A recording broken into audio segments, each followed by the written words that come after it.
Project for today is going to be this 2011 Polaris Ranger 800 XP.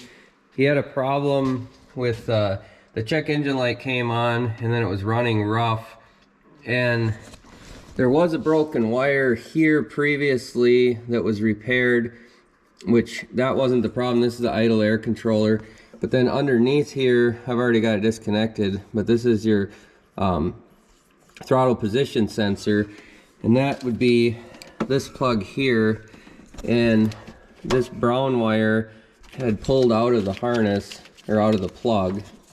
You see there should be 3 wires there, and they run down below here, and it already had these connectors. These are like a heat shrink and then there's solder inside, so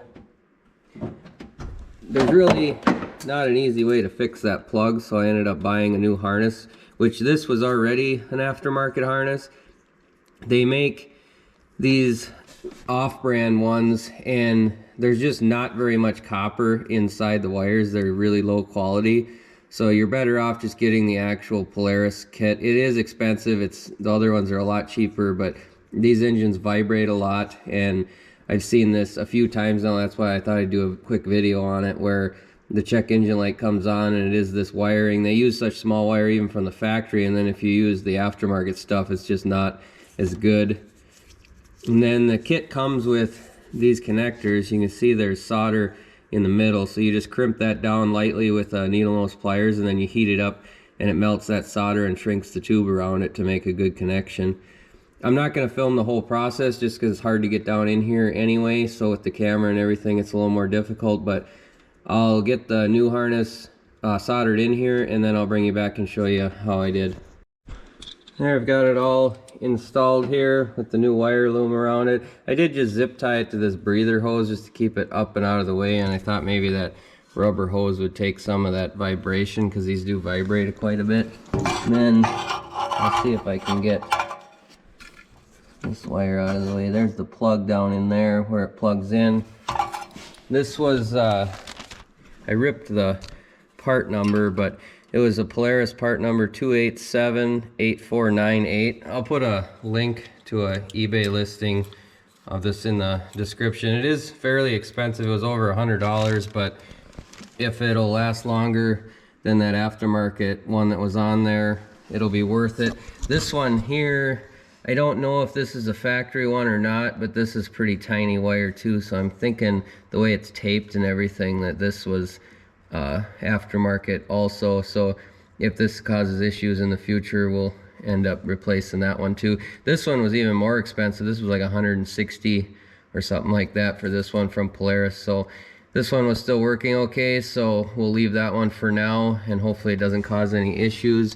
The wiring down in here for that idle air controller, that was okay, so we'll leave that alone for now. If it's not broke, don't fix it. So they do make repair kits for the idle air controller, the throttle position sensor, and for the injector harnesses, and then the map sensor.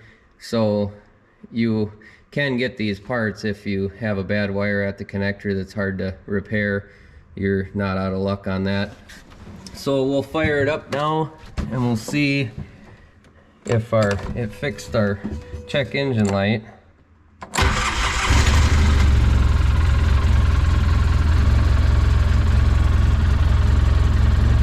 Like we have a light anymore. The check engine light was right here, was on before. It seems like it's running okay. I don't know if you can really see with the GoPro, but it kind of smooths out the image, but this does vibrate quite a bit. I don't know if you can really see that or not. But that's where the problem comes from. They just vibrate too much and it ends up breaking wires like that. They use such small wire to begin with. That was the other downfall of it. But I'll get everything buttoned back up and we'll go take it for a test drive and make sure everything performs the way it's supposed to, and then this one will be good to go. Well, I've got it all buttoned back up and I got it outside. We'll go take it for a test drive and see how it does. That check engine light hasn't come back on. I've started it a few times, so should be good to go.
Well, I think that's going to wrap this one up.